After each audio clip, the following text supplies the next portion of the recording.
Mesdames et messieurs de la presse, je vous souhaite une bienvenue au siège du Mouvement pour la Renaissance du Cameroun. En ce moment particulier de la vie politique nationale de notre pays, moment particulier en ce que il s'inscrit dans un processus électoral qui a été enclenché par la convocation du corps électoral le 10 novembre dernier. Le mouvement pour la renaissance du Cameroun vient d'achever la réunion de son conseil national convoqué à la suite de cette convocation du corps électoral. Je m'en vais donc présentement faire une déclaration, celle de notre parti, le MRC, au sujet des élections législatives et municipales du 9 février 2020. Moins d'un an après sa création en août 2012, le MRC a pris part au double scrutin législatif et municipal du 30 septembre 2013. Ce double scrutin a été marqué par des fraudes sauvages et barbares orchestrées par le RDPC, le parti au pouvoir, en coaction avec l'organe électoral et l'ECAM, l'administration territoriale et différents services de l'État. Il a apporté la preuve en pratique que le code électoral de décembre 2012 est taillé sur mesure pour permettre au régime en place de frauder et de s'éterniser au pouvoir. Au sortir de ce double scrutin, le MRC, tirant la leçon des graves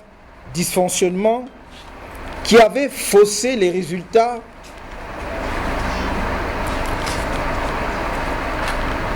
à son détriment, a déposé une proposition de loi tendant à la révision du code électoral à l'Assemblée nationale en novembre 2014.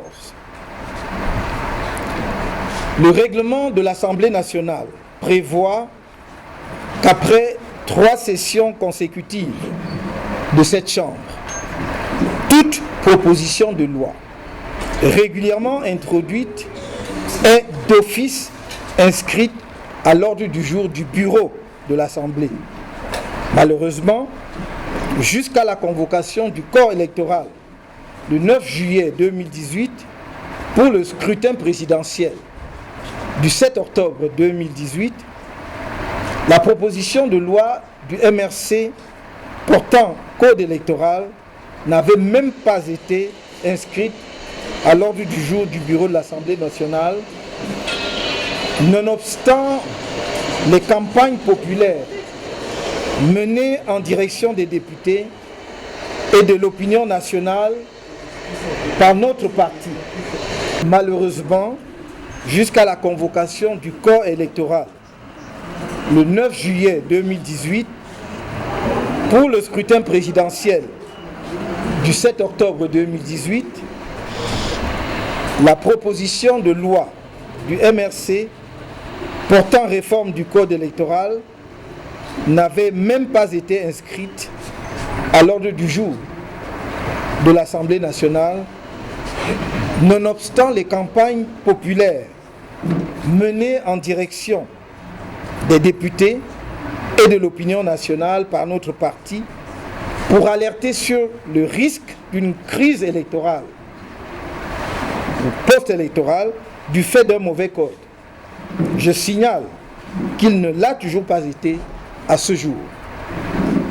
Dans ce contexte, le MRC avait des raisons objectives de ne pas présenter un candidat à l'élection présidentielle d'octobre 2018. Mais notre parti avait, d'une part, fait le pari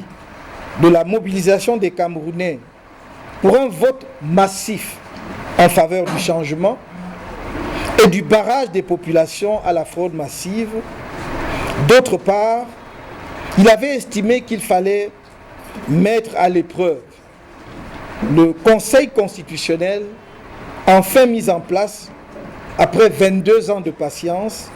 dans l'espoir que cette instance serait à la hauteur des attentes légitimes que l'on est en droit d'avoir d'un juge impartial. De surcroît, le MRC était mu par la volonté de ne pas laisser le Cameroun sombrer dans une crise politique, alors même que les deux régions anglophones et la région de l'extrême nord du pays étaient plongées dans des conflits armés désastreux, tant pour les populations que pour notre pays. Notre parti se présentait à cette élection avec pour objectif majeur en cas de victoire de réformer les institutions du pays et dans ce cadre-là le système électoral, de mettre un terme à la guerre fratricide dans les régions du nord-ouest et du sud-ouest par une solution politique basée sur un dialogue inclusif et de travailler à mettre un terme au terrible drame humanitaire qui se joue dans l'extrême nord depuis 2014. À l'occasion de la campagne présidentielle, les institutions de la République ont été dévoyées et mises au service d'une propagande féroce et haineuse sur fond de tribalisme primaire et d'ostracisme administratif sans précédent contre le candidat du Mouvement pour la Renaissance du Cameroun, votre humble serviteur. Et malgré cela, celui-ci a remporté le scrutin dans les urnes avec un score de 39,74% contre 38,47% pour M. Paul Biya, en dépit des multiples fraudes extrêmement graves, des irrégularités de diverses natures, des pressions et de la corruption des électeurs, des pressions et des violences sur les représentants du candidat du MRC et des membres de sa coalition dans les bureaux de vote, etc. Cependant, à la suite d'un contentieux post-électoral conduit en mondovision par un conseil constitutionnel dont les membres étaient tous, et demeurent d'ailleurs tous aux ordres du pouvoir, c'est M. Paul Biya qui a été officiellement déclaré vainqueur. Il l'a été en dépit notamment des faits suivants. La récusation de plusieurs membres du Conseil pour leur appartenance au RDPC et ou leur violation des dispositions de la loi relative aux incompatibilités. La production par le candidat du MRC et de ses avocats de 32 faux procès-verbaux départementaux non signés et portant sur près de 1 800 000 voix comptabilisées en faveur du candidat du RDPC. La production en pleine audience de faux procès-verbaux par un éminent membre du Conseil constitutionnel. La preuve des fraudes et autres irrégularités alléguées par le candidat du MRC et de sa coalition. La démonstration qu'il n'y avait pas eu d'élection dans les régions du nord-ouest et du sud-ouest. face à ce hold-up électoral assumé par le régime RDPC et la persistance de la guerre dans le Nozo, le MRC et ses alliés ont lancé un programme national de résistance dès la fin du mois d'octobre 2018 avec pour revendication majeure le recomptage des votes,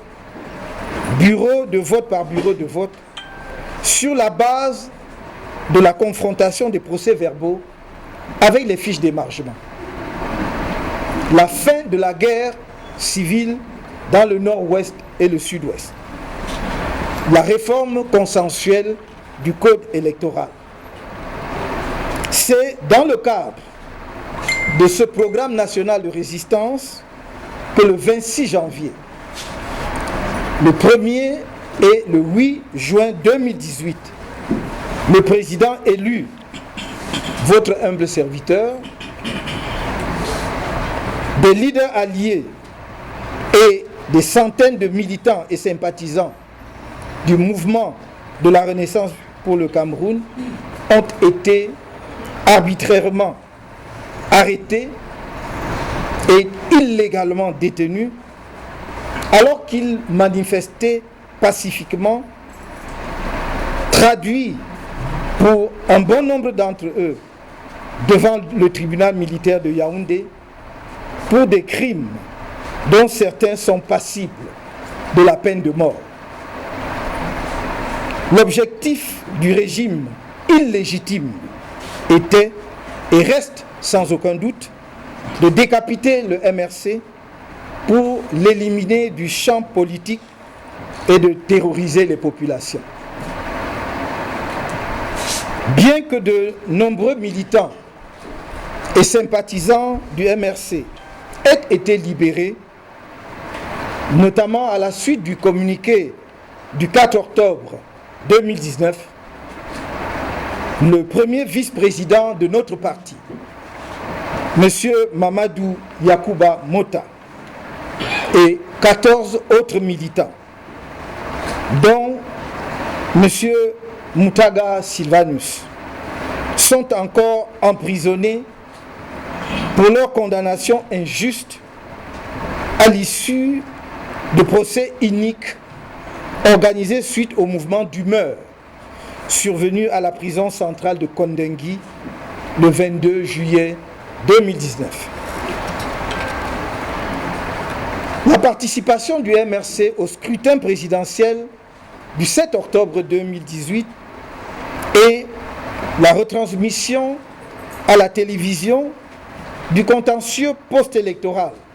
devant le Conseil constitutionnel ont permis au peuple camerounais et à la communauté internationale de réaliser avec quelle brutalité le régime en place fraude pour se maintenir au pouvoir depuis bientôt 40 ans. C'est pour avoir pris conscience du rôle déterminant de la fraude dans la longévité exceptionnelle de ce régime, nonobstant ses piètres performances économiques, sociales et sécuritaires, et malgré l'aspiration profonde du peuple camerounais au changement, que la communauté internationale a recommandé, comme le demandait du reste le MRC, ainsi que de nombreux autres partis politiques et organisations de la société civile, la réforme consensuelle du système électoral avant l'organisation de toutes nouvelles élections au Cameroun. Bien avant cette prise de position, sans équivoque, de la communauté internationale, après le scrutin du 7 octobre 2018, dans un rapport intitulé « Présidentiel 2018, revu et corrigé », vous pouvez trouver ce rapport sur les réseaux sociaux. L'adresse du site est mentionnée dans ma déclaration qui vous sera communiquée, donc chacun peut aller vérifier. Dans ce rapport donc, même l'organe électoral et l'ECAM qui avait pourtant joué un rôle décisif dans le détournement de la victoire de Maurice Kamto, votre serviteur, avait lui-même et comme recommandé au gouvernement la réforme du système électoral. Lors du fameux grand dialogue national, malgré la volonté grossière de musellement des participants pourtant préalablement sélectionnés par les bons soins du pouvoir, le sultan des Bamoun, Sa Majesté Ibrahim Bombo Njoya, grand dignitaire du RDPC, a recommandé courageusement et publiquement, entre autres, la révision du code électoral afin de créer les conditions de l'apaisement politique et de donner un contenu à la démocratie camerounaise, alors même que le régime était enfermé dans le déni de la crise post-électorale. Le MRC a cru jusqu'au bout que le régime se ressaisirait. Monsieur Paul Biya a convoqué le corps électoral le 9 février 2020 sans avoir mis fin à la guerre civile qu'il a déclenchée et mène sans coup férir depuis 3 ans dans le nord-ouest et le sud-ouest et qui a déjà coûté la vie à plus de 3000 Camerounais, fait plus d'1 million de déplacés internes, près de 40 000 réfugiés au Nigeria et d'incommensurables dégâts économiques. Rappelons que c'est le gouvernement lui-même qui a déclaré l'extrême nord, le nord-ouest et le sud-ouest régions fiscalement sinistrées.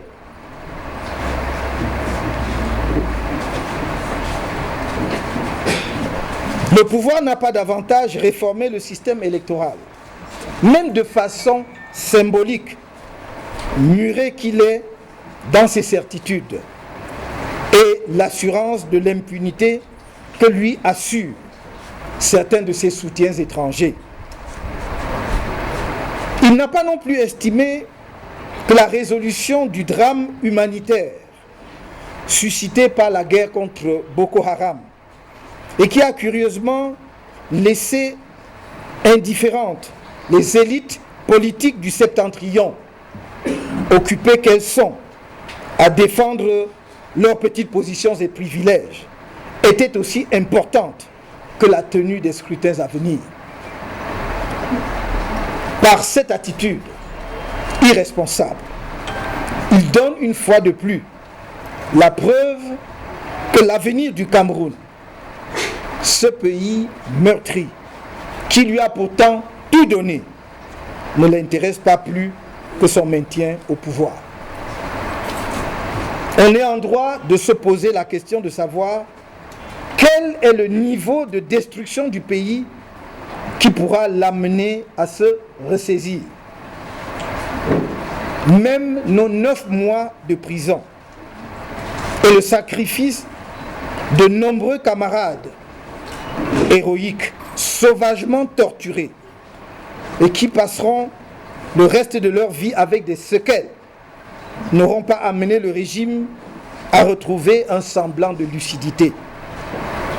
On ne peut laisser le Cameroun entre les mains d'individus incapables de rassembler les Camerounais, avides de pouvoir et prêts à plonger le pays dans le chaos pour le conserver. Au moment où la vie politique nationale entre dans une nouvelle période d'emballement électoral, 2 faits majeurs méritent d'être soulignés. Premièrement, tous les indicateurs objectifs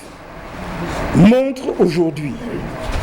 que le peuple camerounais attend avec ferveur le MRC lors du double scrutin du 9 février 2020 pour lui rendre justice. Le MRC a décidé de ne pas prendre part aux élections législatives et municipales du 9 février 2020.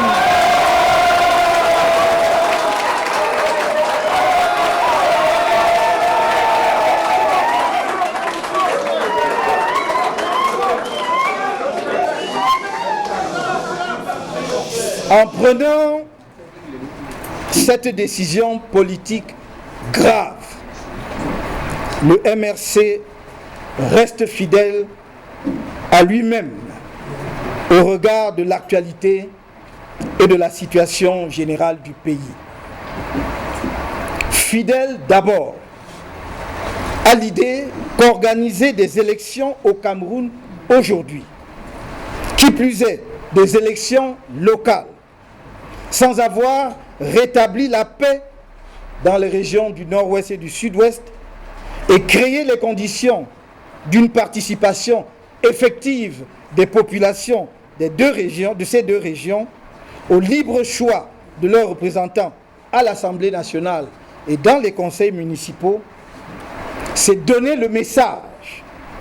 selon lequel ces populations ne sont pas des Camerounais et, ce faisant, consacrer la partition de fait du pays.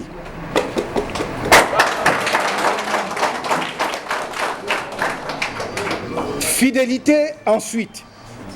à notre exigence constante d'une réforme consensuelle du système électoral avant toute nouvelle élection au Cameroun, après notre expérience amère du double scrutin de septembre 2013